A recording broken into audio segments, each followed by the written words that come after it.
Adversity is defined as the difficulties and tribulations we will all face in our lifetime. How will you overcome the number of trials and obstacles life throws at you? Growing up in a small farming community in northern Minnesota, everyone knew everyone. This wasn't always a good thing. My father, who was not the epitome of an upstanding citizen, and had quite a reputation throughout the community. Many people assumed I was just like him, including my seventh grade math teacher. She told me, "You'll be just like your dad, and I'll see you in the county jail in a few years."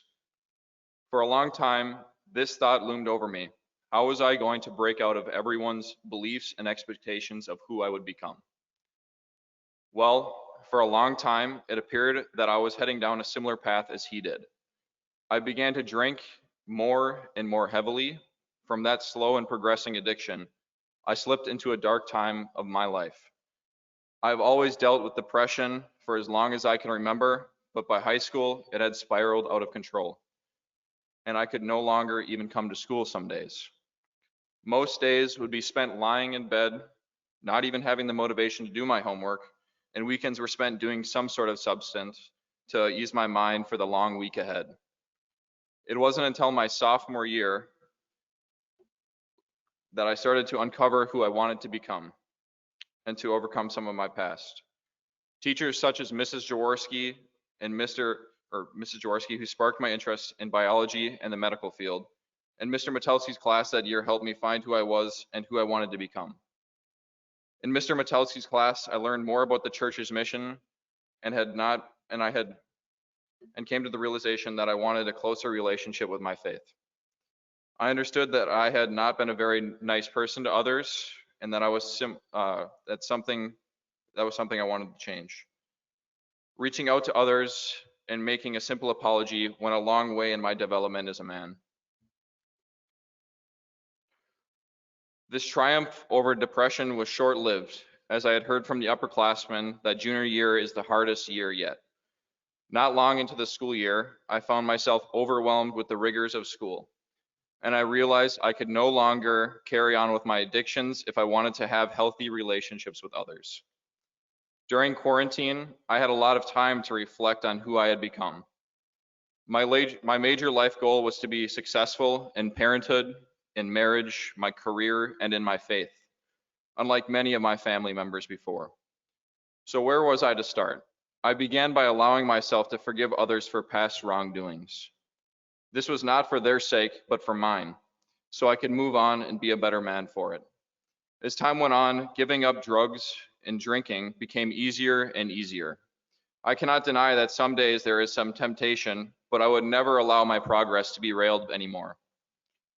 Looking back on my junior year, I cannot imagine being able to get through it all without the support I had from my classmates and teachers at this school.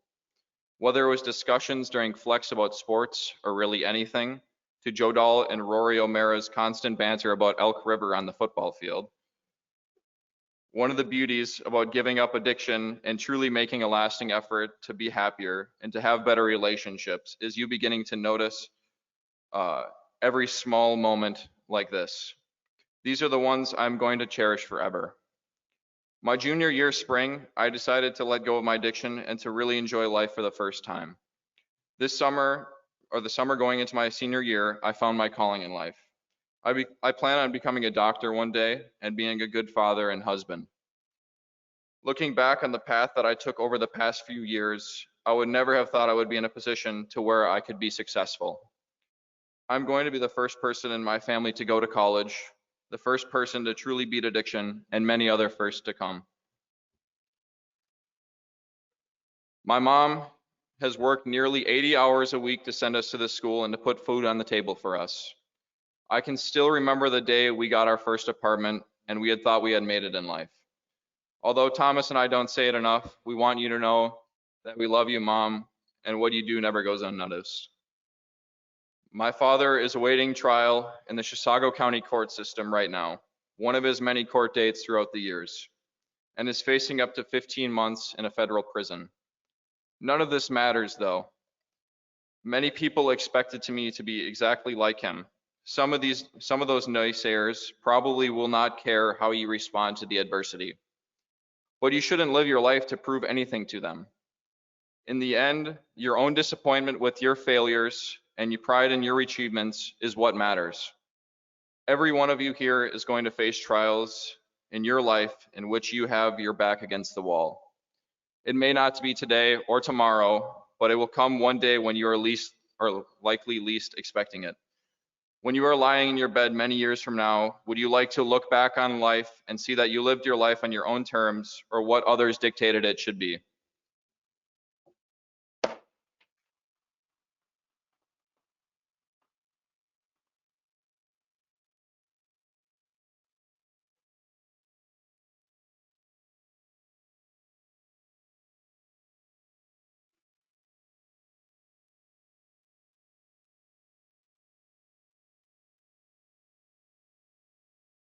Brigade, attention.